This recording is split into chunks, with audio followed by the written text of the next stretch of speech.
Entre sombras presenta El viejo regazo, obra de Richard Austin Freeman. Capítulo 1. El inmutable cambiado.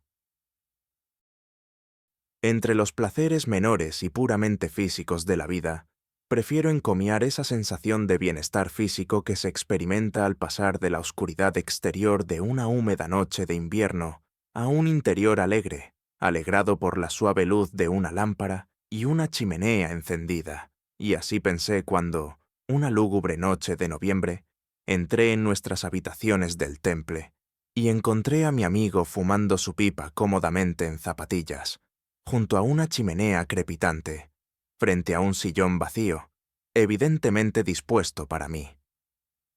Al quitarme el abrigo húmedo, miré inquisitivamente a mi colega, que sostenía en su mano una carta abierta, y me pareció percibir en su aspecto algo meditativo y autocompasivo. Algo, en resumen, sugerente de un nuevo caso. Estaba pensando, dijo, en respuesta a mi mirada inquisitiva, si estoy a punto de convertirme en cómplice. Lee eso y dame tu opinión. Me entregó la carta, que leí en voz alta. Estimado señor, me encuentro en grave peligro y angustia. Se ha emitido una orden de arresto contra mí por un cargo del que soy completamente inocente. ¿Puedo ir a verlo y me dejará salir sano y salvo? El portador esperará respuesta. Dije que sí, por supuesto. No había nada más que hacer, dijo Thorndyke. Pero si lo dejo ir, como prometí, prácticamente estaré conspirando para que escape. Sí, te estás arriesgando, respondí. ¿Cuándo viene? Deberían haber llegado hace 5 minutos y creo que sí. Aquí está. Un paso sigiloso en el rellano fue seguido por un suave golpe en la puerta exterior. Thorndyke se levantó y, abriendo de golpe la puerta interior, desató el enorme roble. —¿Doctor Thorndyke? —preguntó una voz temblorosa y sin aliento. —Sí, pasa. ¿Me enviaste una carta a mano? —Así es, señor —fue la respuesta, y el que hablaba entró, pero al verme se detuvo en seco. Este es mi colega, el doctor Jervis —explicó Thorndyke. No necesita... Ah, ya lo recuerdo —interrumpió nuestro visitante alivio. Los he visto a ambos antes, ¿saben? Y ustedes también me han visto a mí, aunque supongo que no me reconocen, añadió con una sonrisa enfermiza. ¿Frank Belfield? Preguntó Thorndyke, sonriendo también. Nuestro visitante se quedó boquiabierto y miró a mi colega con repentina consternación. Y debo señalar, continuó Thorndyke, que para un hombre en su peligrosa posición, corre riesgos innecesarios. Esa peluca, esa barba postiza y esas gafas, a través de las cuales obviamente no puede ver, son suficientes para poner a toda la policía a sus pies. No es prudente que un hombre buscado por la policía se disfrace como si acabara de escapar de una ópera cómica. El señor Belfield se sentó con un gruñido y, quitándose las gafas, miró estúpidamente de uno a otro. «Y ahora cuéntanos sobre tu pequeño asunto», dijo Thorndyke. «¿Dices que eres inocente?» «Lo juro, doctor», respondió Belfield, y añadió con gran vehemencia. «Y puede creerme, señor, que si no lo fuera, no estaría aquí. Fue usted quien me condenó la última vez, cuando me creía completamente a salvo, así que conozco sus métodos demasiado bien como para intentar engañarlo. Si eres inocente, replicó Thorndyke, haré lo que pueda por ti, y si no lo eres, bueno, hubiera sido más prudente que te mantuvieras alejado. Lo sé muy bien, dijo Belfield, y lo único que temo es que no creas lo que voy a decirte. Mantendré la mente abierta en cualquier caso, respondió Thorndyke. Si tan solo quiere, gimió Belfield, le echaré un vistazo, a pesar de todos. Usted sabe, señor, que he estado en la ruina, pero he pagado por completo. Ese trabajo en el que me hizo tropezar fue el último. Lo fue, señor, que me ayude. Fue una mujer la que me cambió, la mejor y más sincera mujer del mundo. Dijo que se casaría conmigo cuando saliera, si le prometía enmendarme y vivir una vida honesta. y cumplió su promesa, y yo he cumplido la mía. Me encontró trabajo como dependiente en un almacén y lo he mantenido desde entonces, ganando un salario justo y forjando una buena reputación como hombre honesto y trabajador. Pensé que todo iba bien y que estaba listo para toda la vida, cuando justo esta mañana todo se derrumba sobre mis oídos como un castillo de naipes. «¿Qué pasó esta mañana entonces?», preguntó Thorndyke. Iba camino al trabajo cuando, a la comisaría, vi un cartel con el encabezamiento «Se busca» y una fotografía. Me detuve un momento a mirarlo, y pueden imaginarse mi sensación al reconocer mi propio retrato, tomado en Holloway, y leer mi nombre y descripción. No me detuve a leer el cartel, sino que corrí a casa y se lo conté a mi esposa, quien corrió a la comisaría y lo leyó con atención. «Dios mío, señor, ¿por qué cree que me buscan?». Hizo una pausa y luego respondió con voz entrecortada a su propia pregunta. «El asesinato de Camberwell». Thorndyke emitió un silbido bajo. «Mi esposa sabe que no fui yo», continuó Belfield, «porque estuve en casa toda la tarde y toda la noche. Pero, ¿de qué sirve que la esposa de un hombre pruebe una coartada?». «No mucho, me temo», admitió Thorndyke. «¿Y no tienes ningún otro testigo?». «Ni un alma. Estuvimos solos toda la noche». «Sin embargo», dijo Thorndyke, «si es usted inocente, como supongo, las pruebas en su contra deben ser puramente circunstanciales, y su coartada podría ser más que suficiente. ¿Tiene alguna idea de los motivos de sospecha en su contra? Ni la más remota. Los periódicos decían que la policía tenía una excelente pista, pero no dijeron cuál era. Probablemente alguien dio información falsa». Un fuerte golpe en la puerta exterior interrumpió la explicación y nuestro visitante se levantó, tembloroso y horrorizado, con gotas de sudor en su rostro lívido. «Será mejor que entres en la oficina, Belfield, mientras vemos quién es», dijo Thorndyke. «La llave está dentro».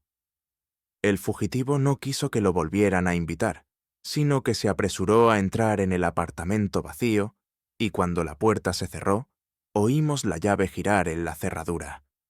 Cuando Thorndyke abrió la puerta exterior, me lanzó una mirada significativa por encima del hombro, que comprendí cuando el recién llegado entró en la habitación, pues no era otro que el superintendente Miller de Scotland Yard. «Acabo de pasar por aquí», dijo el superintendente con su tono alegre y enérgico, «para pedirle un favor. Buenas noches, doctor Jervis. He oído que se está preparando para el examen de abogado. Pronto será un abogado erudito, señor, ¿eh? Experto médico legal. ¿Le tocará el turno al doctor Thorndyke, señor? Espero que el manto del doctor Thorndyke siga cubriendo su majestuosa figura durante muchos años más», respondí. «Aunque tiene la amabilidad de dedicarme un rincón. Pero, ¿qué demonios tiene ahí?». Porque durante esta conversación, el superintendente había estado abriendo hábilmente un paquete de papel marrón, del que ahora sacaba una de lino, antes blanca, pero ahora de un gris desagradable. «Quiero saber qué es esto», dijo Miller, mostrando una mancha marrón rojiza en una manga. «Mírelo, señor, y dígame si es sangre, y si es así, ¿es sangre humana?». «De verdad, Miller», dijo Thorndyke con una sonrisa. «Me halagas, pero no soy como la sabia mujer de Bagdad que podía decirte cuántos escalones había bajado el paciente con solo mirarle la lengua. Debo examinar esto con mucho cuidado. ¿Cuándo quieres saberlo?». «Me gustaría saberlo esta noche», respondió el detective. «¿Puedo cortar un trozo para ponerlo bajo el microscopio?». «Preferiría que no lo hicieras», fue la respuesta. «Muy bien, tendrás la información en aproximadamente 1 hora». «Es muy amable de su parte, doctor», dijo el detective, y estaba tomando su sombrero preparándose para partir, cuando Thorndyke dijo de repente: «Por cierto, hay un pequeño asunto del que quería hablarte. Se refiere al caso del asesinato de Camberwell». Tengo entendido que tienes alguna pista sobre la identidad del asesino. «¡Pista!», exclamó el superintendente con desdén. «Localizado a nuestro hombre, si tan solo pudiéramos atraparlo, pero nos ha esquivado por el momento». «¿Quién es el hombre?», preguntó Thorndyke. El detective miró dubitativamente a Thorndyke durante unos segundos, y luego dijo, con evidente reticencia: «Supongo que no hay daño en decírtelo, especialmente porque probablemente ya lo sabes». Esto con una sonrisa maliciosa. «Es un viejo delincuente llamado Belfield». «¿Y cuáles son las pruebas contra él?». Nuevamente el superintendente pareció dudar y nuevamente cedió. «El caso está tan claro como whisky escocés frío», dijo. Aquí, Thorndyke, para ilustrar esta figura retórica, sacó una licorera, un sifón y un vaso, que acercó al oficial. «Mire, señor, el muy tonto fue y puso su mano sudorosa en la ventana, y allí encontramos las marcas, 4 dedos y un pulgar, huellas tan hermosas como se pueda desear ver. Por supuesto, cortamos el trozo de vidrio y lo llevamos al departamento de huellas dactilares. Revisaron sus archivos y encontraron el historial del señor Belfield, con sus huellas dactilares y fotografía completas. ¿Y las huellas dactilares en el cristal de la ventana eran idénticas a las del formulario de la prisión? ¡Idéntico! Thorndyke reflexionó un momento, y superintendente lo observó con expresión astuta por encima del borde de su vaso. «Supongo que estás contratado para defender a Belfield», observó este último. «Para examinar el caso en general», respondió Thorndyke. «Y supongo que sabes dónde se esconde el mendigo», continuó el detective. «Aún no me han comunicado la dirección de Belfield», dijo Thorndyke. «Solo debo investigar el caso, y no hay razón, Miller, para que usted y yo estemos en desacuerdo. Ambos estamos trabajando en el caso. Usted quiere una condena y quiere condenar al hombre correcto. Así es, y Belfield es el hombre indicado. Pero, ¿qué quiere de nosotros, doctor? Me gustaría ver el trozo de cristal con las huellas dactilares y el formulario de la prisión, y tomar una fotografía de cada uno. Y me gustaría examinar la habitación donde ocurrió el asesinato. Supongo que la tienen cerrada con llave». «Sí, tenemos las llaves». «Bueno, todo es bastante irregular, dejándote ver las cosas. Aún así, siempre has sido justo con nosotros, así que podríamos estirar un poco el asunto». «Sí, lo haré. Volveré en 1 hora por tu informe, y traeré el vaso y el formulario. No puedo dejar que se me escapen, ¿sabes? ¿Me voy ahora mismo?» «No, gracias. Ni una gota más». El superintendente cogió su sombrero y se alejó, personificación de la alerta mental y el vigor corporal. Apenas la puerta se cerró tras él, la impasible calma de Thorndyke se transformó instantáneamente en una energía febril. Se dirigió rápidamente al timbre eléctrico que sonaba en los laboratorios de arriba y pulsó el botón mientras me daba instrucciones. «Mira esa mancha de sangre, Jervis, mientras termino con Belfield. No la mojes. Ráspala con una gota de solución salina tibia».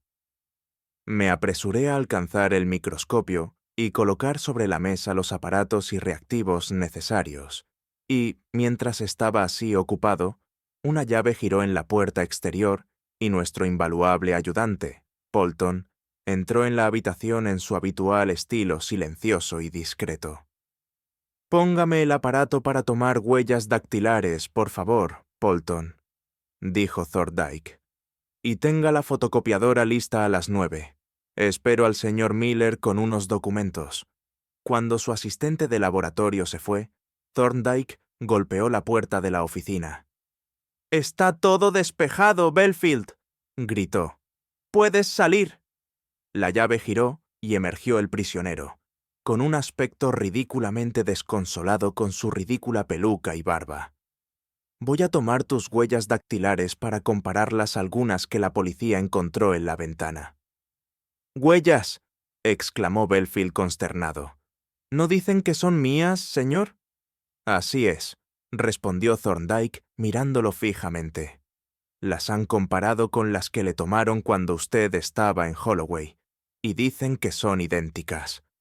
«Dios mío», murmuró Belfield, desplomándose en una silla, desmayado y tembloroso. «Deben de haber cometido un error terrible. ¿Pero es posible cometer errores con las huellas dactilares?» «Mira, Belfield», dijo Thorndyke, «¿estuviste en esa casa esa noche o no? No sirve de nada que me mientas». «No estaba allí, señor. Juro por Dios que no estaba». «Entonces no pueden ser tus huellas. Eso es obvio». Aquí se dirigió a la puerta para interceptar a Polton, de quien recibió una caja grande, que trajo y colocó sobre la mesa. «Cuéntame todo lo que sabes sobre este caso», continuó, mientras colocaba el contenido de la caja sobre la mesa. «No sé nada al respecto», respondió Belfield. «Nada, al menos, excepto...» «¿Excepto qué?», preguntó Thorndyke, levantando la vista mientras exprimía una gota de un tubo de tinta para huellas dactilares sobre una placa de cobre lisa. «Excepto que el hombre asesinado, Caldwell, era un perista jubilado».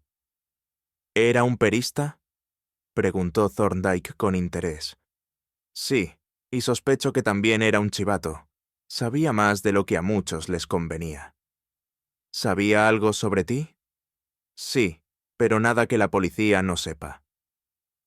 Con un pequeño rodillo, Thorndyke extendió la tinta sobre la plancha formando una fina película.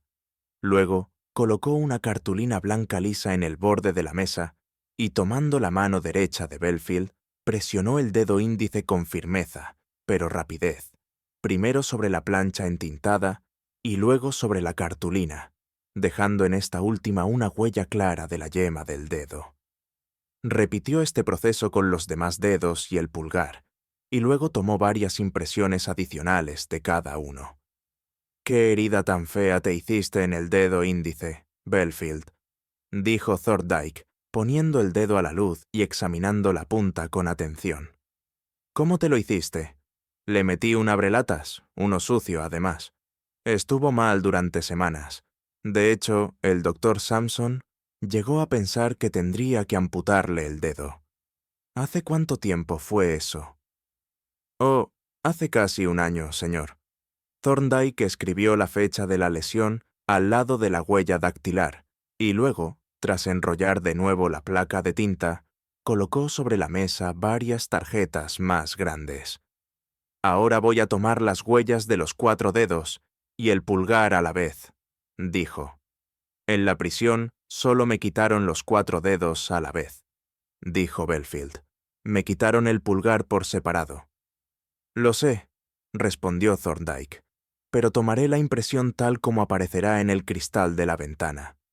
Tomó varias impresiones así, y tras consultar su reloj, comenzó a guardar el aparato en su caja.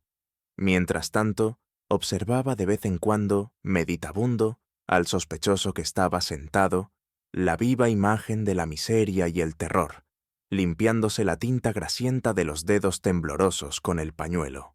«Belfield», dijo al fin, «me has jurado que eres inocente y que intentas vivir una vida honesta. Te creo, pero en unos minutos lo sabré con certeza».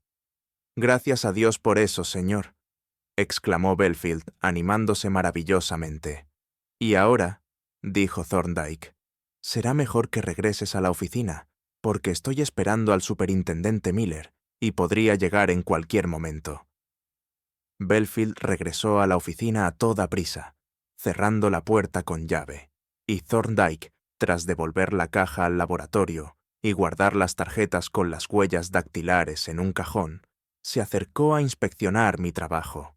Había logrado desprender un pequeño fragmento de coágulo seco de la prenda manchada de sangre, y éste, en una gota de solución salina normal, lo tenía ahora bajo el microscopio.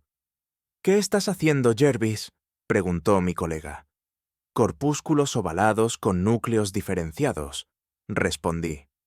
«Ah», dijo Thorndyke, «eso será un buen oído para algún pobre diablo. ¿Los has medido?». «Sí, diámetro largo una 0,000 parte de pulgada, diámetro corto aproximadamente 1/3400». Thorndyke sacó un cuaderno indexado de un estante de volúmenes de referencia y consultó una tabla de mediciones histológicas. Entonces, parece ser sangre de faisán, o, más probablemente, de ave común. Acercó la vista al microscopio y, colocando el micrómetro ocular, verificó mis mediciones. Estaba en esto cuando oyó un golpe seco en la puerta exterior y, levantándose para abrir, dejó pasar al superintendente. «Veo que está trabajando en mi pequeño problema», dijo este último, mirando el microscopio. «¿Qué le parece esa mancha? Es la sangre de un pájaro, probablemente un faisán, o tal vez un ave común». El superintendente se dio una palmada en el muslo. «Vaya, me ahorcan», exclamó. «Es usted un auténtico mago, doctor. Eso es lo que es. El tipo dijo que se hizo esa mancha por tocar un faisán herido. Y aquí está usted, capaz de decirnos sí o no sin que le pidamos ayuda. Bueno, ya he hecho mi pequeño trabajo, señor, y le estoy muy agradecido. Ahora cumpliré con mi parte del trato». Abrió una bolsa, sacó un marco de madera y un sobre azul de papel folio, y los colocó con sumo cuidado sobre la mesa. «Aquí tiene, señor», dijo, señalando el marco. «Encontrará la marca del señor Belfield, impecablemente impresa, y en el sobre está la hoja de huellas dactilares para comparar». Thorndyke tomó el marco y lo examinó. Contenía 2 láminas de vidrio. Una era la parte del cristal de la ventana y la otra un cubreobjetos para proteger las huellas dactilares. Extendiendo una hoja de papel blanco sobre la mesa, donde la luz era más intensa, Thorndyke sostuvo el marco sobre ella y contempló el vidrio en silencio, pero con esa tenue iluminación en su rostro impasible que yo conocía tan bien y que tanto significaba para mí. Di la vuelta y, mirando por encima de su hombro, vi en él las huellas perfectamente nítidas de 4 dedos y un pulgar, las yemas de los dedos, de hecho, de una mano abierta.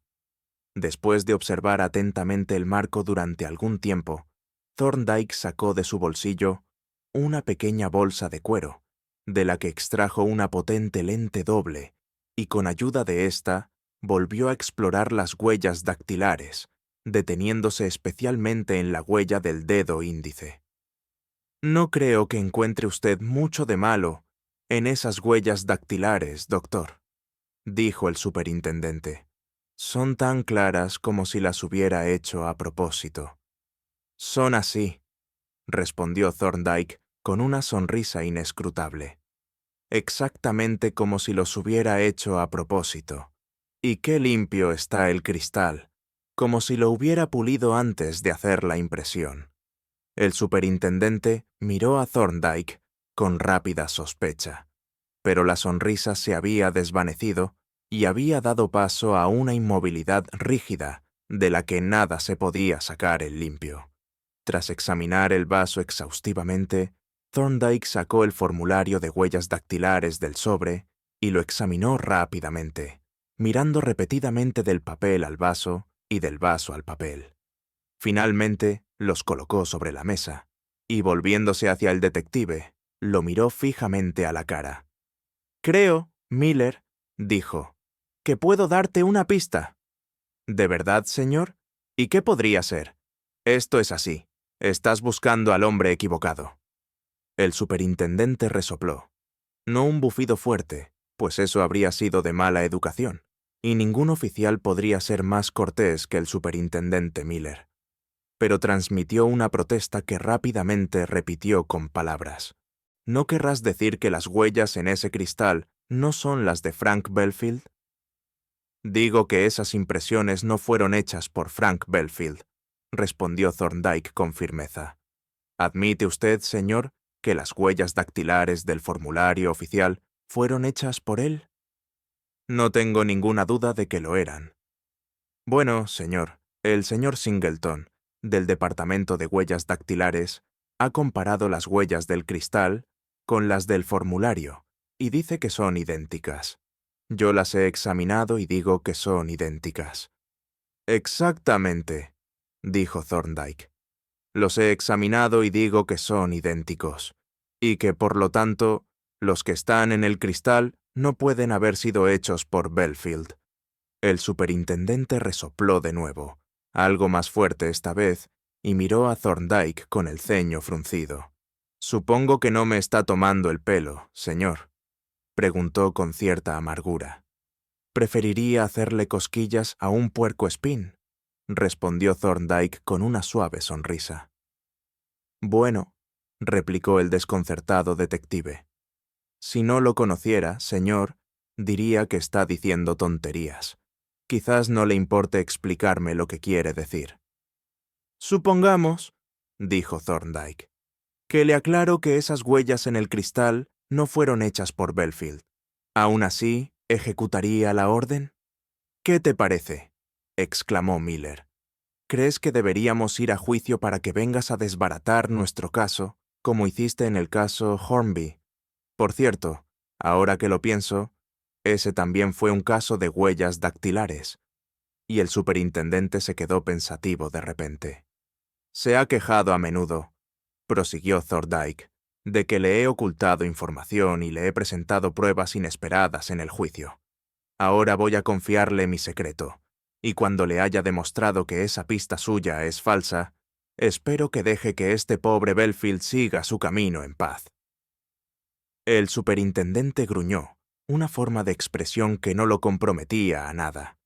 «Estas huellas», continuó Thorndyke, tomando el marco de nuevo, «presentan varios rasgos interesantes, uno de los cuales, al menos, no debería haberles pasado inadvertido a usted, ni al señor Singleton, como parece haber sucedido.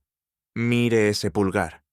El superintendente así lo hizo, y luego examinó el documento oficial. «Bueno», dijo, «no le veo ningún problema. Es exactamente igual que lo que dice el papel». «Claro que sí», replicó Thorndyke.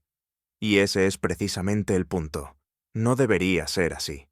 La huella del pulgar en el papel se tomó por separado de los demás dedos. ¿Y por qué? Porque era imposible tomarlas al mismo tiempo. El pulgar está en un plano distinto al de los demás dedos. Cuando la mano se apoya sobre cualquier superficie, como este cristal, por ejemplo, las superficies palmares de los dedos la tocan, mientras que es el lado del pulgar el que entra en contacto, no la superficie palmar. Pero en este caso, golpeó el cristal enmarcado con el dedo. Las huellas muestran las superficies palmares de los 5 dedos en contacto a la vez, lo cual es imposible. Simplemente intente colocar su propio pulgar en esa posición y verá que es así». El detective extendió la mano sobre la mesa y percibió inmediatamente la veracidad de la declaración de mi colega. «¿Y eso qué prueba?», preguntó. «Esto prueba que la huella dactilar en el cristal no se hizo al mismo tiempo que las huellas dactilares, sino que se añadió por separado.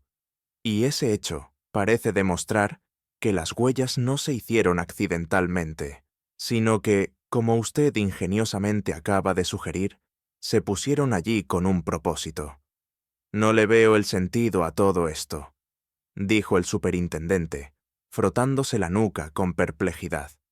«Y usted dijo hace un rato que las huellas del cristal no pueden ser de Belfield porque son idénticas a las del formulario. Eso me parece una completa tontería, si me disculpa la expresión». «Y sin embargo», respondió Thorndyke, «es la realidad. Escuche, estas impresiones», y al instante tomó la hoja oficial. «Se tomaron en Holloway hace 6 años. Estas», señalando el cristal enmarcado, «se hicieron esta semana. Una es, en cuanto al diseño de las crestas, una copia exacta de la otra. ¿No es así?». «Así es, doctor», asintió el superintendente. «Muy bien. Ahora, supongamos que le digo que en los últimos 12 meses le ocurrió algo a Belfield que provocó un cambio apreciable en la forma de la cresta de uno de sus dedos. ¿Pero es posible tal cosa? No solo es posible, sino que ha sucedido. Te lo mostraré». Sacó del cajón las tarjetas en las Belfield, había dejado sus huellas dactilares y las colocó delante del detective.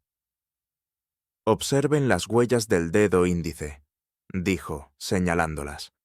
Hay una docena en total, y notarán en cada una línea blanca que cruza las crestas y las divide. Esa línea es causada por una cicatriz que ha destruido parte de las crestas, y ahora forma parte integral de la huella dactilar de Belfield. Y como no se ve esa línea blanca en esta impresión en el cristal, en la que las crestas parecen perfectas, como antes de la lesión, se deduce que esa huella no pudo haber sido hecha por el dedo de Belfield. No hay ninguna duda sobre la lesión, supongo. Ninguno en absoluto. La cicatriz lo prueba, y puedo citar al cirujano que atendió a Belfield en aquel momento. El oficial se frotó la cabeza con más fuerza que antes y miró a Thorndyke con el ceño fruncido. «Esto es una broma», gruñó. «Sí que lo es. Lo que dice, señor, parece perfectamente acertado, y, sin embargo, hay esas huellas en el cristal. No se pueden conseguir huellas sin dedos, ¿verdad?» «Sin duda que puedes», dijo Thorndyke. «Quisiera ver eso hecho antes de poder creerle incluso a usted, señor», dijo Miller. «Ya verás cómo se hace», fue la tranquila. «Evidentemente has olvidado el caso Hornby, el caso de la marca del pulgar rojo, como lo llamaron los periódicos». «Solo escuché una parte», respondió Miller, «y realmente no seguí la evidencia al respecto». «Bueno, le mostraré una reliquia de ese caso», dijo Thorndyke. Abrió un armario y sacó de uno de los estantes una pequeña caja etiquetada como Hornby. Al abrirla, se vio que contenía un papel doblado, un librito rectangular de tapas rojas y lo que parecía un gran peón de boj. «Este librito», continuó Thorndyke, «es un pulgarógrafo, una especie de álbum de huellas dactilares. Me atrevo a decir que ya conoces ese tipo de cosas». El superintendente asintió con desprecio hacia el pequeño volumen. «Mientras el doctor Jervis nos encuentra la impresión que queremos, iré al laboratorio a buscar una placa entintada». Me entregó el librito y al salir de la habitación comencé a hojearlo. No sin emoción, pues fue precisamente este pulgarógrafo el que me presentó a mi esposa, como se relata en otra parte, mirando las diversas huellas sobre los nombres familiares y maravillándome de nuevo ante las infinitas variaciones de diseño que mostraban. Finalmente, encontré 2 huellas dactilares, una de las cuales, la izquierda, estaba marcada por una línea blanca longitudinal, evidentemente el rastro de una cicatriz. Debajo estaba escrita la firma Reuben Hornby. En ese momento, Thorndyke volvió a entrar en la habitación llevando la placa entintada, que dejó sobre la mesa, y sentándose entre el superintendente y yo, se dirigió al primero. «Mira, Miller, aquí tienes 2 huellas dactilares hechas por un caballero llamado Reuben Hornby. Echa un vistazo a la de la izquierda. Es una huella muy característica». «Sí», asintió Miller. «Uno podría jurarlo de memoria, creo». «Entonces mira esto». Thorndyke sacó el papel de la caja, lo desdobló y se lo entregó al detective. Tenía una inscripción a lápiz, 2 manchas de sangre y una huella dactilar muy visible. «¿Qué te parece esa huella?» «Pues», respondió Miller, «es este, por supuesto, el pulgar izquierdo de Reuben Hornby». «Te equivocas, amigo», dijo Thorndyke. «Lo hizo un ingenioso caballero llamado Walter Hornby, a quien seguiste desde Old Bailey y perdiste en Ludgate Hill, pero no con el pulgar». «¿Cómo entonces?», preguntó el superintendente con incredulidad. «De esta manera».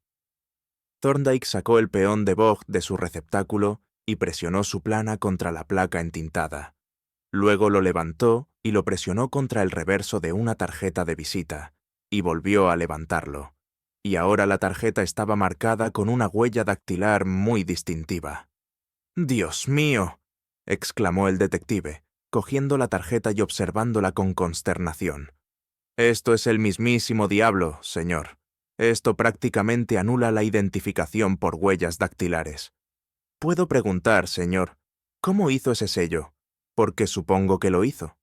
Sí, lo hicimos aquí, y el proceso que usamos fue prácticamente el mismo que usan los fotograbadores para hacer bloques de líneas.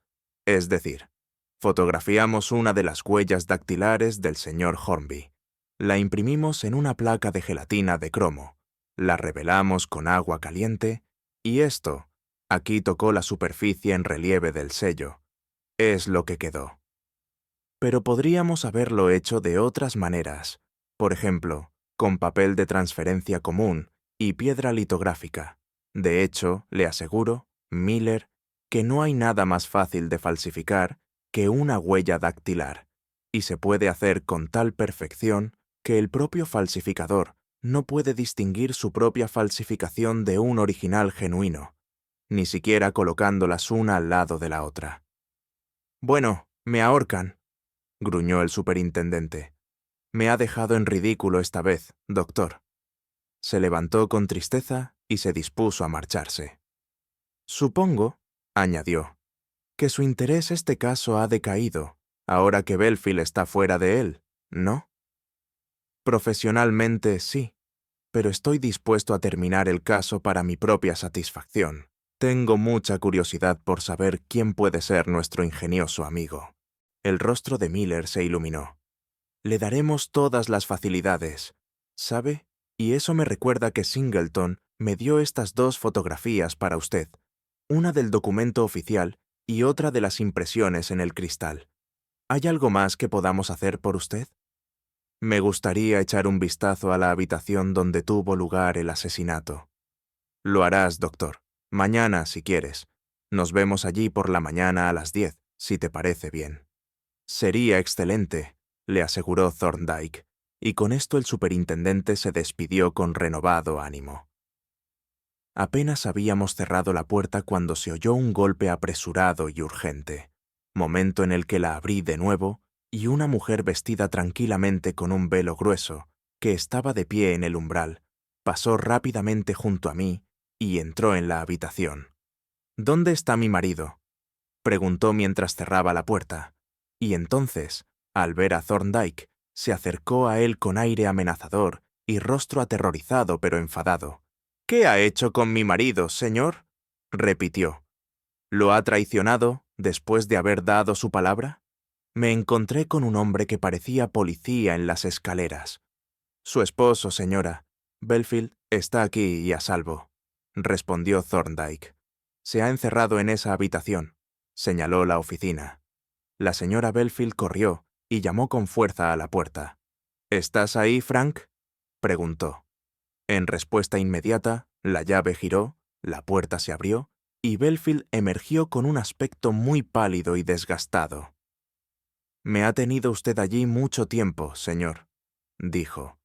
«Me llevó mucho tiempo demostrarle al superintendente Miller que perseguía al hombre equivocado. Pero lo logré, y ahora, Belfield, estás libre. Se retiran los cargos en tu contra». Belfield se quedó estupefacto por un momento, mientras su esposa, después de un momento de silencioso asombro, le echó los brazos al cuello y rompió a llorar. «Pero, ¿cómo sabía usted que era inocente, señor?», preguntó Belfield desconcertado. «Ah, ¿cómo lo hice? Cada uno a lo suyo, ya sabes. Bueno, te felicito, y ahora vete a casa, come bien y descansa bien». Estrechó la mano de sus clientes, intentando en vano impedir que la señora Belfield le besara mano, y se quedó de pie junto a la puerta abierta, escuchando hasta que el sonido de sus pasos que se alejaban se apagó.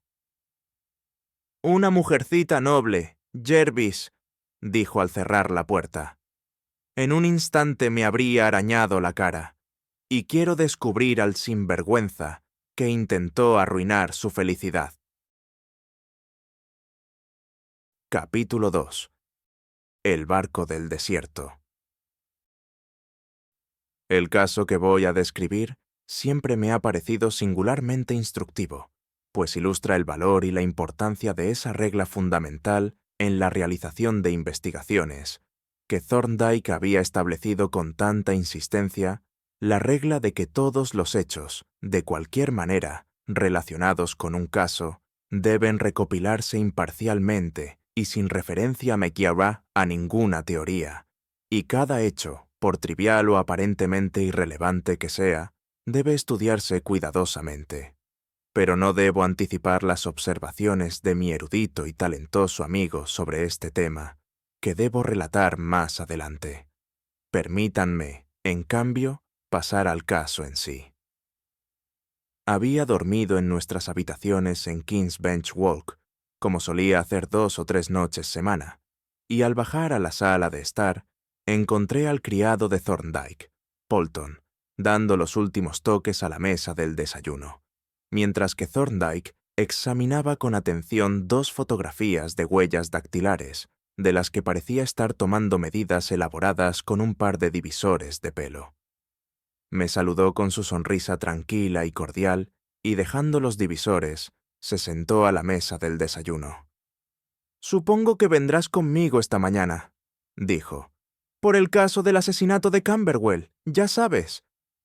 «Claro que sí, si me lo permiten, pero no sé prácticamente nada del caso. ¿Podrían resumirme los hechos conocidos?». Thorndyke me miró con solemnidad, pero con un brillo travieso. «Esta», dijo, «es la vieja historia del zorro y el cuervo. Tú me invitas a conversar, y mientras yo te cautivo el oído, tú arañas a Barlovento con el jamón asado. Una trama muy bien tramada, mi erudito hermano». «Y este», exclamé, «es el resultado del contacto con las clases criminales». «Lamento que se considere así», replicó con una sonrisa maliciosa. «Sin embargo, en relación con este caso, los hechos son, en resumen, los siguientes. El hombre asesinado, Caldwell, quien al parecer había sido receptador de objetos robados y probablemente también espía de la policía, vivía en soledad una pequeña casa, con solo una anciana a su cuidado. Hace una semana, esta mujer fue a visitar a una hija casada y pasó la noche con ella, dejando a Caldwell solo en la casa. Cuando regresó a la mañana siguiente, encontró a su amo muerto en el suelo de su oficina, o estudio, en un pequeño charco de sangre. El forense determinó que llevaba muerto unas 12 horas. Había sido asesinado de un solo golpe, por la espalda, con un instrumento pesado, y una palanqueta que yacía en el suelo junto a él encajaba perfectamente en la herida. El fallecido vestía bata y sin cuello, y un candelabro de dormitorio yacía boca abajo en el suelo, a pesar de que la habitación tenía gas. Como la ventana de la oficina parece haber sido forzada con la palanqueta encontrada, y había huellas claras en el parterre exterior, la policía cree que el fallecido se estaba desvistiendo para acostarse, cuando lo interrumpió el ruido de la ventana al abrirse, que bajó a la oficina y, al entrar, fue atropellado por el ladrón que acechaba tras la puerta. En el cristal de la ventana, la policía encontró la huella grasienta de una mano derecha abierta y, como saben, los peritos identificaron las huellas como las de un antiguo convicto llamado Belfield. Como también saben, demostré que esas huellas, en realidad, falsificaciones, realizadas con sellos de goma o gelatina. Este es un resumen del caso. El final de este relato puso fin a nuestra comida, y nos preparamos para nuestra visita a la escena del crimen. Thorndyke se guardó en el bolsillo su peculiar atuendo, similar al de un geólogo de campo. Guardó las fotografías bajo llave y partimos hacia el terraplén. «Supongo que la policía no tiene ni idea de la identidad del asesino, ahora que las huellas dactilares han fallado», pregunté mientras caminábamos juntos. «No lo creo», respondió, «aunque podrían haberlo hecho si hubieran examinado el material. Esta mañana descubrí un punto bastante interesante. El hombre que hizo esas huellas dactilares falsas usó 2 sellos, uno para el pulgar y otro para los 4 dedos, y el original del que se hicieron esos sellos era el formulario oficial de huellas dactilares». «¿Cómo descubriste eso?», pregunté. «Fue muy sencillo. Recuerde que el señor Singleton, del Departamento de Huellas Dactilares, me envió, a través del superintendente Miller, 2 fotografías, una de las huellas en la ventana y otra del formulario oficial con las huellas de Belfield. Bueno, las comparé y tomé las medidas más minuciosas de cada una. Y obviamente son no solo todas las pequeñas imperfecciones del formulario, debidas a un entintado defectuoso, se reproducen fielmente en el cristal de la ventana, sino que la posición relativa de los 4 dedos en ambos casos coincide con una centésima de pulgada. Por supuesto, el sello del pulgar se hizo extrayendo un óvalo de la impresión del formulario. Entonces, ¿sugiere usted que este asesinato fue cometido por alguien relacionado con el Departamento de Huellas Dactilares de Scotland Yard? No, pero alguien ha tenido acceso a los formularios. Ha habido alguna filtración. Cuando llegamos a la pequeña casa unifamiliar en la que había vivido el hombre asesinado, una mujer mayor nos abrió la puerta y nuestro amigo, el superintendente Miller, nos recibió en el vestíbulo. «Estamos listos para usted, doctor», dijo. «Por supuesto, ya hemos revisado todo, pero ahora lo estamos desmenuzando con más detalle». Los condujo a la pequeña oficina, apenas amueblada, donde ocurrió la tragedia. Una mancha oscura en la alfombra y un agujero cuadrado en uno de los cristales de la ventana servían como recordatorios del crimen, complementados por una curiosa colección de objetos dispuestos sobre la mesa cubierta de periódicos. Entre ellos se encontraban cucharillas de plata, relojes, diversas joyas, de las cuales se habían extraído las piedras, ninguna ellas de valor considerable, y una palanca tosca. «No sé por qué Caldwell se quedó con todas estas cosas», dijo el superintendente detective. «Aquí hay cosas que puedo identificar de 6 robos diferentes, y ninguna condena entre los 6. Thorndyke examinó la colección con lánguido interés. Evidentemente estaba decepcionado al encontrar la habitación tan desordenada. «¿Tienes idea de lo que se han llevado?», preguntó. «Ni siquiera sabemos si la caja fuerte fue abierta. Las llaves estaban en el escritorio, así que supongo que lo revisó todo, aunque no entiendo por qué dejó estas cosas si lo hizo. Las encontramos todas en la caja fuerte». «¿Has empolvado la palanqueta?». El superintendente se puso muy rojo. «Sí», gruñó, «pero media docena de idiotas lo habían manipulado antes de que yo lo viera. Lo habían estado probando en la ventana, los muy cabrones. Así que, por supuesto, no mostraba nada más que las marcas de sus garras». «Supongo que no habían forzado la ventana», dijo Thorndyke. «No», respondió Miller, mirándolo con sorpresa. «Eso era una planta. También lo eran las huellas. Debió de haberse puesto unas botas de... ¿Has encontrado alguna carta o telegrama?» Una carta con cita para las 9 de la noche del asesinato, sin firma ni dirección y con una caligrafía evidentemente disimulada. ¿Hay algo que proporcione algún tipo de pista? «Sí, señor, ahí está. Aquí está esto, que encontramos en la caja fuerte». Sacó un pequeño paquete que procedió a abrir, mirando a Thorndyke con cierta extrañeza. Contenía varias joyas y un paquete más pequeño, un pañuelo de bolsillo atado con cinta adhesiva. El detective también lo abrió, revelando media docena de cucharillas de plata, todas grabadas con el mismo escudo, 2 saleros y un medallón de oro con un monograma. También había media hoja de papel con una letra manifiestamente disimulada. «Estos son los artículos de los que le hablé. F.B.» Pero lo que atrajo la atención de Thorndyke y la mía fue el propio pañuelo, que no estaba muy limpio y estaba manchado con 1 o 2 pequeñas manchas de sangre, pues en una esquina tenía el nombre F. Belfield, impreso legiblemente con tinta de marcar y un sello de goma. Thorndyke y el superintendente se miraron y ambos sonrieron. «Sé lo que está pensando, señor», dijo este último. «Estoy seguro de que sí», fue la respuesta, «y es inútil fingir que no estás de acuerdo conmigo».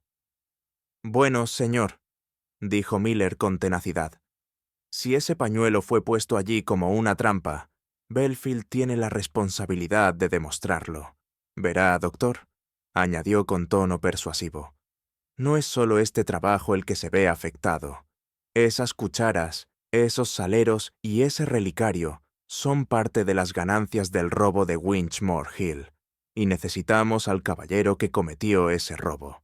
Lo necesitamos urgentemente. Sin duda, respondió Thorndyke, pero este pañuelo no le servirá de nada. Un abogado astuto, como el señor Anstey, por ejemplo, lo demolería en 5 minutos. Le aseguro, Miller, que ese pañuelo no tiene ningún valor probatorio, mientras que podría resultar un instrumento de investigación invaluable. Lo mejor que puede hacer es entregármelo y dejarme ver qué puedo aprender de él.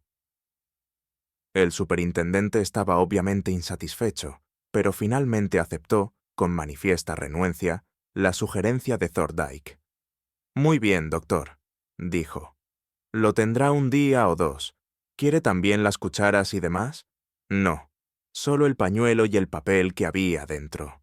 Los 2 artículos le fueron entregados y depositados en una caja de hojalata que solía llevar en su bolsillo y, después de unas cuantas palabras más con el desconsolado detective, nos marchamos. «Una mañana muy decepcionante», comentó Thorndyke mientras nos alejábamos. «Claro que la habitación debería haber sido examinada por un experto antes de mover nada». «¿Has descubierto algo que te sirva de información?», pregunté. «Muy poco, salvo la confirmación de mi teoría original. Verá, este hombre, Caldwell, era receptor y, evidentemente, espía de la policía. Proporcionó información útil a la policía, y ésta, a cambio, se abstuvo de indagaciones inoportunas.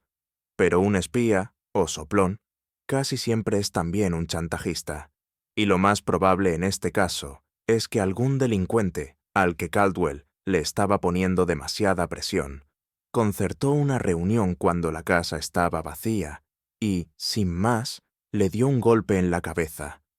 El crimen fue evidentemente planeado de antemano y el asesino vino dispuesto a matar varios pájaros de un tiro. Así que trajo consigo los sellos para hacer las huellas dactilares falsas en la ventana.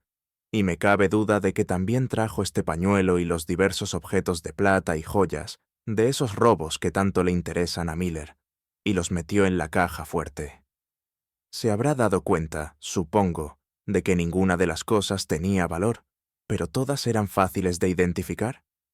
Sí, me di cuenta. Su objetivo, evidentemente, era culpar al pobre Belfield de esos robos y del asesinato. Exactamente. Y ya ven la actitud de Miller. Belfield es un pájaro en mano, mientras que el otro hombre, si es que hay otro, sigue en el anonimato. Así que hay que investigar a Belfield y, si es posible, obtener una condena. Si es inocente, es asunto suyo, y le corresponde demostrarlo. «¿Y qué harás ahora?», pregunté. «Le telegrafiaré a Belfield para que venga a vernos esta noche. Quizás pueda decirnos algo sobre este pañuelo que, con la pista que ya tenemos, nos ponga en la pista correcta. ¿A qué hora es su consulta?». «Las 12:30, y ahí viene mi autobús. Voy a almorzar». Salté al estribo, y al sentarme en el techo y mirar a mi amigo que caminaba con paso ligero, supe que estaba absorto en sus pensamientos, aunque automáticamente atento a todo lo que sucedía. Mi consulta, un caso de locura de cierta importancia, terminó a tiempo para permitirme regresar a nuestras habitaciones puntualmente a la hora del almuerzo. Y al entrar, me impresionó de inmediato algo nuevo en el comportamiento de Thorndyke. Cierta euforia y alegría que había aprendido a asociar con un punto resuelto con éxito en algún caso intrincado y desconcertante. Sin embargo, no hizo confidencias y, de hecho, parecía dispuesto a dejar de lado, por un tiempo, todas sus preocupaciones y asuntos profesionales. «¿Nos tomamos la tarde libre, Jervis?», dijo alegremente. «Hace un día espléndido, y ahora hay poco trabajo. ¿Qué te parece ir al zoológico? Tienen un chimpancé espléndido y varios ejemplares de ese pez extraordinario, el Periophthalmos colreuteri. ¿Nos vamos?». «Por supuesto», respondí. «Y montaremos el elefante, si quieres, y le tiraremos bollos al oso pardo, y en general, renovaremos nuestra juventud como el águila». Pero cuando, 1 hora después, nos encontramos en los jardines.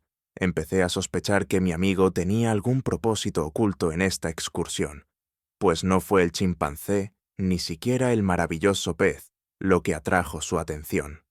Al contrario, rondaba por los alrededores de las llamas y los camellos de una forma que no pude pasar por alto. E incluso parecía que eran los cobertizos y las casas, más que los animales mismos, lo que le interesaba. «Mira, Jervis», dijo enseguida, mientras un camello ensillado de aspecto cutre era conducido hacia su casa. «Mira el barco del desierto, con la cubierta del salón elevada en el centro, equipado internamente con compartimentos estancos y con los efectos de la artritis reumatoide en la articulación de la cadera de estribor. Vamos a examinarlo antes de que lo arrastren al muelle». Tomamos un cruce de caminos para interceptar al camello camino a su residencia, y Thorndyke nos dio lecciones de moral mientras avanzábamos. «Es interesante», comentó, «observar cómo el hombre se ha apropiado de estos animales especializados, como el caballo, el reno y el camello, y cómo ha adaptado su carácter especial para satisfacer las necesidades humanas. Pensemos, por ejemplo, en el papel que ha desempeñado el camello en la historia, en el comercio antiguo, y también en el moderno, dicho sea de paso, y en la difusión de la cultura, y en su papel en la guerra y la conquista, desde la campaña egipcia de Cambises hasta la de Kitchener. Sí, el camello es un animal muy notable, aunque hay que admitir que este ejemplar en particular tiene aspecto escorbuto. El camello pareció percatarse de estos comentarios despectivos, pues al acercarse saludó con una sonrisa altanera, y luego giró la cabeza. «Su protegido ya no es tan joven como solía ser», observó Thorndyke al hombre que guiaba al animal. «No, señor, no lo es. Está envejeciendo, y eso es un hecho, y lo demuestra». «Supongo», dijo Thorndyke, caminando hacia la casa al lado del hombre, «que estas bestias requieren mucha atención».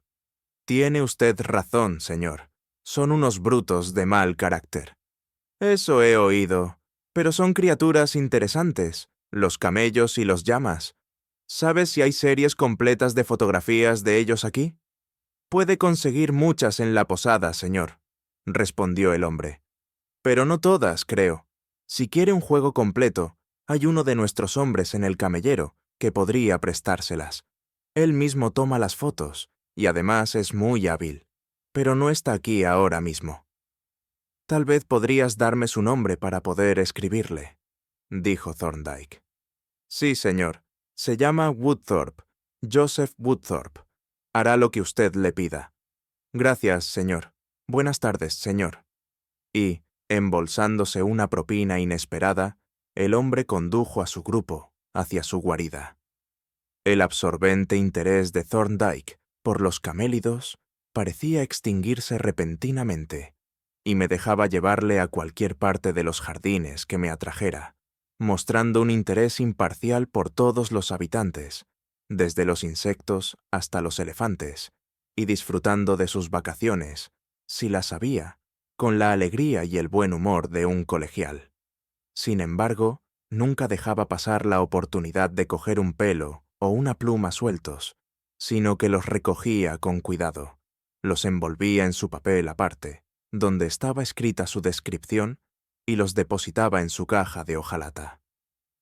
«Nunca se sabe», comentó mientras nos alejábamos del recinto de los avestruces, «cuando un ejemplar para comparar puede ser de vital importancia.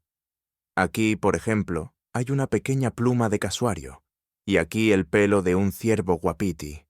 Reconocer cualquiera de ellos podría, en ciertas circunstancias, llevar a la detección de un criminal o salvar la vida de un inocente. Esto ha sucedido repetidamente, y podría volver a suceder mañana. Debes tener una enorme colección de pelos en tu armario», comenté mientras caminábamos hacia casa. «Tengo», respondió, «probablemente el más grande del mundo. Y en cuanto a otros objetos microscópicos de interés médico-legal, como polvo y lodo de diferentes localidades y de industrias manufacturas especiales, fibras, productos alimenticios y medicamentos. Mi colección es ciertamente única. ¿Y has encontrado tu colección útil en tu trabajo? Pregunté. Constantemente. Una y otra vez he obtenido, con base en mis especímenes, la evidencia más inesperada.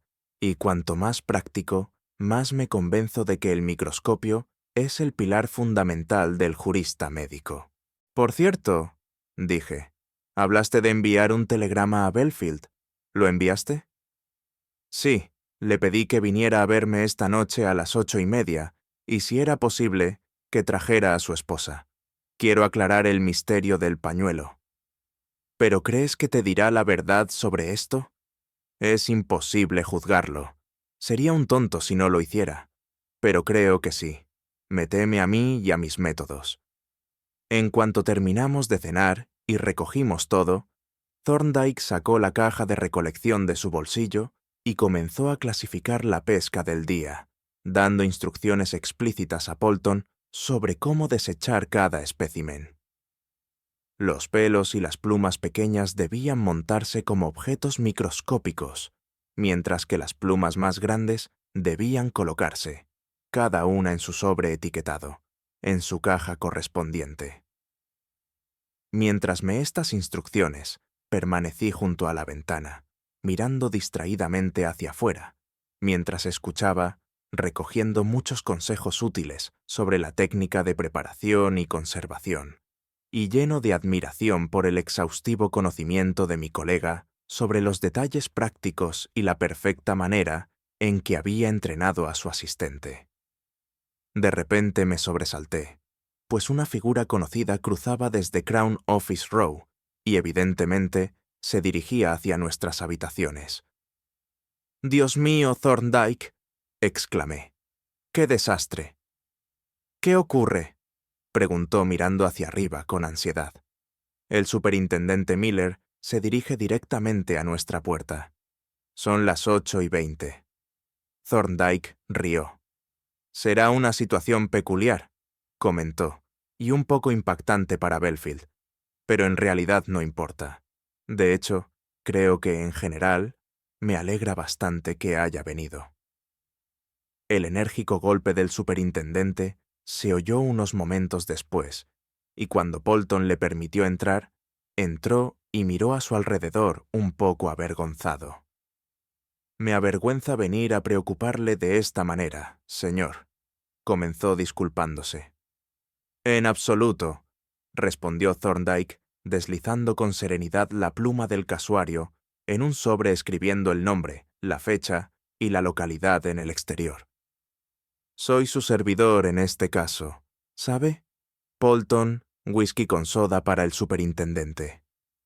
«Verá, señor», continuó Miller, «nuestra gente está empezando a preocuparse por este caso y no aprueban que le haya entregado ese pañuelo y el papel, ya que tendrán que presentarse como prueba». «Pensé que podrían objetar», comentó Thorndyke. «Yo también, señor, y lo hacen. Y en resumen, dicen que tengo que recuperarlos de inmediato. Espero que no le moleste, señor». «En absoluto», dijo Thorndyke. «Le he pedido a Belfield que venga esta noche.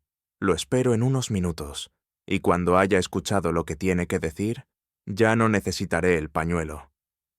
«¿No se lo vas a mostrar?», exclamó el detective horrorizado. «Por supuesto que lo soy». «No debe hacer eso, señor. No puedo sancionarlo. De verdad que no puedo». «Mire, Miller», dijo Thorndyke, señalando al oficial con el dedo índice. «Estoy trabajando para usted en este caso, como le he dicho. Deje el asunto en mis manos. No ponga objeciones tontas. Y cuando salga de aquí esta noche, no solo sé, ¿de verdad es así, señor?», exclamó el detective asombrado. Vaya, no ha dejado que la hierba crezca bajo sus pies. Ah, al oírse un suave golpe en la puerta, «Aquí está Belfield, supongo». Era Belfield, acompañado de su esposa, y se sintieron profundamente perturbados cuando sus ojos se posaron en nuestro visitante. «No tienes por qué tenerme miedo», Belfield —dijo Miller con feroz cordialidad—. No estoy aquí para buscarte. Lo cual no era del todo cierto, aunque sirvió para tranquilizar al asustado ex convicto. El superintendente pasó por casualidad, dijo Thorndyke, pero es mejor que escuche lo que pasa. Quiero que mires este pañuelo y me digas si es tuyo. No tengas miedo, pero dinos la verdad.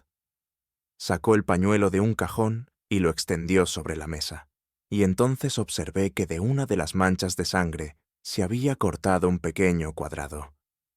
Belfield tomó el pañuelo en sus temblorosas y cuando su mirada se posó en el nombre estampado en la esquina, se puso pálido como un muerto.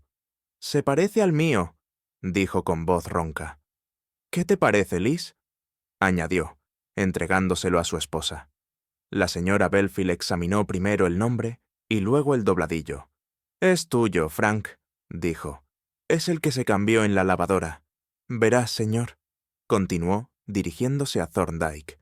«Le compré media docena de pañuelos nuevos hace unos 6 meses y mandé a hacer un sello de goma y los marqué todos. Bueno, un día, mientras revisaba sus cosas, me di cuenta de que uno de sus pañuelos no tenía ninguna marca. Hablé con la lavandera al respecto, pero no supo explicarlo, así que como el correcto nunca regresó, marqué el que nos dieron a cambio». «¿Cuánto tiempo hace de eso?», preguntó Thorndyke. «Hace unos 2 meses me di cuenta de ello. ¿Y no sabes nada más sobre ello?» «Nada en absoluto, señor. Ni usted tampoco, Frank, ¿verdad?».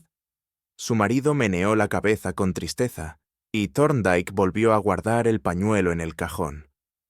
«Y ahora», dijo, «voy a hacerle una pregunta sobre otro tema. Cuando usted estaba en Holloway, había allí un celador. Oh, sí, señor. Muy bien. De hecho, fue él quien... Lo sé», interrumpió Thorndyke. «¿Lo has visto desde que te fuiste de Holloway?» «Sí, señor, una vez. Fue el pasado lunes de Pascua. Lo conocí en el zoológico. Ahora es cuidador en el establo de camellos. En ese momento, una luz repentina me iluminó y me reí a carcajadas, para gran asombro de Belfield. Llevó a mi hijo a pasear en uno de los camellos y se portó muy bien.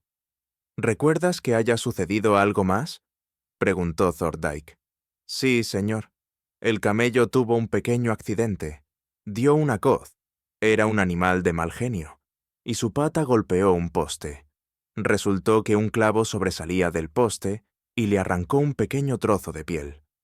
Entonces, Woodthorpe sacó su pañuelo para vendar la herida, pero como no estaba muy limpio, le dije: «No uses eso, Woodthorpe. Toma el mío, que estaba completamente limpio».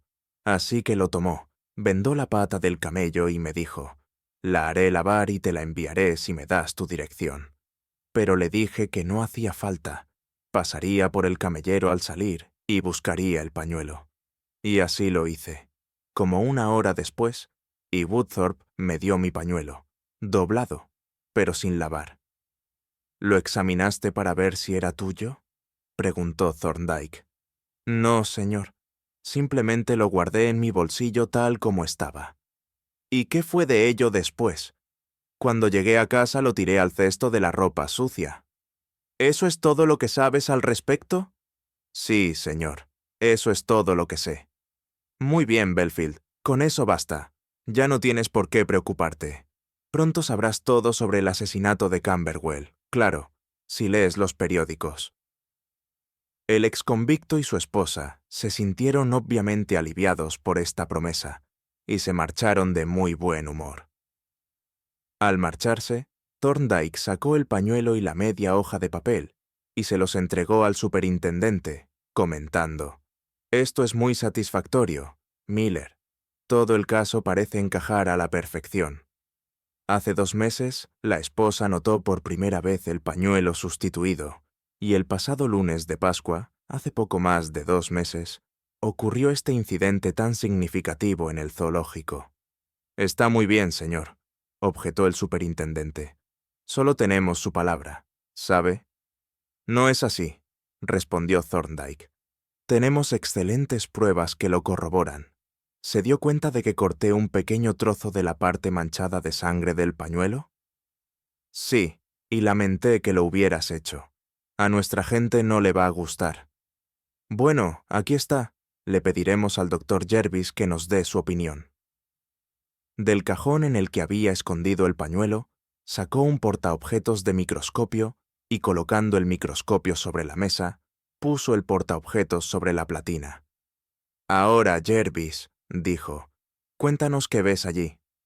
Examiné el borde del pequeño cuadrado de tela, que había sido montado en un reactivo líquido, con un objetivo de alta potencia, y por un momento quedé un poco desconcertado por la apariencia de la sangre adherida a él.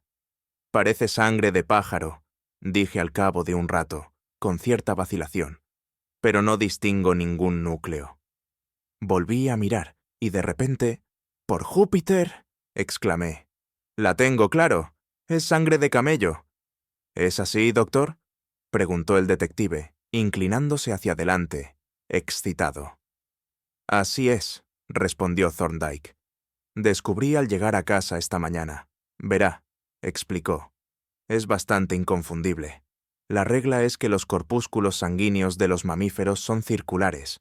La única excepción es la familia de los camellos, donde los corpúsculos son elípticos. Pero, exclamó Miller, eso parece relacionar a Woodthorpe con este trabajo de Camberwell. Lo conecta con ello de forma muy concluyente, dijo Thorndyke. Se te olvidan las huellas dactilares. El detective parecía desconcertado. ¿Y qué pasa con ellos?, preguntó. Se hicieron con sellos. 2 sellos, para ser exactos.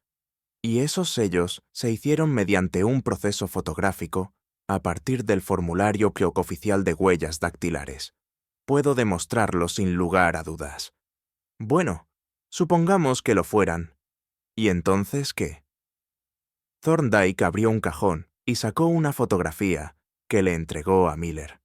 Aquí, dijo, está la fotografía del formulario oficial de huellas dactilares que tuvo la amabilidad de traerme. ¿Qué dice ahí abajo? Y señaló con el dedo. El superintendente leyó en voz alta. Impresiones tomadas por Joseph Woodthorpe.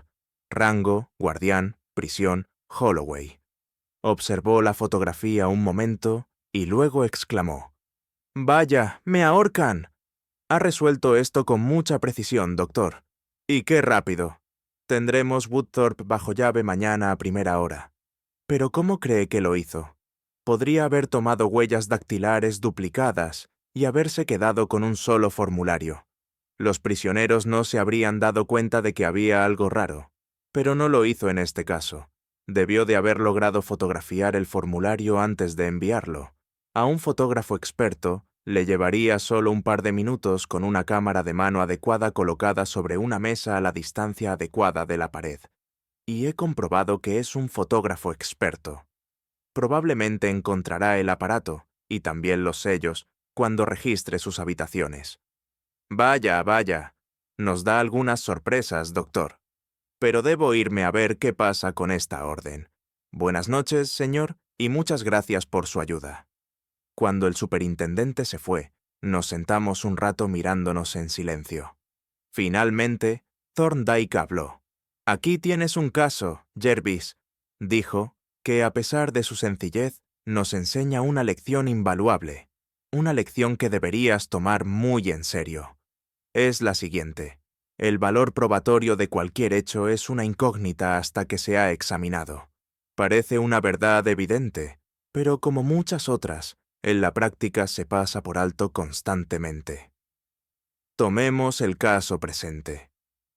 Cuando salí de Caldwell esta mañana, los datos que tenía en mi poder eran los siguientes. 1. El hombre que asesinó a Caldwell estaba relacionado directa o indirectamente con el departamento de huellas dactilares. 2. Era casi seguro un fotógrafo experto. 3. Probablemente cometió el robo de Winchmore Hill y los demás. 4. Caldwell lo conocía, había tenido tratos profesionales con él y probablemente estaba siendo chantajeado. Esto era todo. Una pista muy vaga, como ves. Allí estaba el pañuelo, plantado, como no me cabía duda, pero no podía comprobarlo. El nombre estampado era el de Belfield, pero cualquiera puede conseguir un sello de goma. Luego estaba manchado de sangre, como suele ocurrir con los pañuelos. Esa sangre podía ser humana o no. Me daba igual que lo fuera o no. Sin embargo, me dije, si es sangre humana, o al menos de mamífero, es un hecho. Y si no es sangre humana, también lo es. Tendré ese dato, y entonces sabré cuál es su valor. Examiné la mancha al llegar a casa, y he aquí que era sangre de camello. E inmediatamente, este insignificante hecho se convirtió en una prueba de suma importancia. El resto era obvio. Había visto el nombre de Woodthorpe en el formulario y conocía a varios otros funcionarios. Mi misión era visitar todos los lugares de Londres donde hubiera camellos, obtener los nombres de todas las personas relacionadas con y averiguar si alguno de ellos era fotógrafo. Naturalmente, fui. Primero fui al zoológico, y al primer lance enganché a Joseph Woodthorpe. Por eso repito, nunca consideres irrelevante ningún hecho sin haberlo examinado. La notable evidencia presentada anteriormente no se escuchó en el juicio, ni el nombre de Thorndyke apareció entre los testigos, porque cuando la policía registró las habitaciones de Woodthorpe, se encontraron tantos artículos incriminatorios, incluido un par de sellos de huellas dactilares, que respondían exactamente a la descripción que Thorndyke hizo de ellos, y varias fotografías de formularios de huellas dactilares, que su culpabilidad quedó fuera de toda duda. Y poco después, la sociedad se vio liberada de un miembro muy indeseable. Fin de la obra. Gracias de corazón por acompañarme hasta aquí, por regalarme tu tiempo para escuchar esta narración. Si te gustó este relato, te invito a dejar tu like, comentar qué parte te atrapó más y compartirlo con alguien que disfrute la buena literatura. Nos vemos en el próximo video.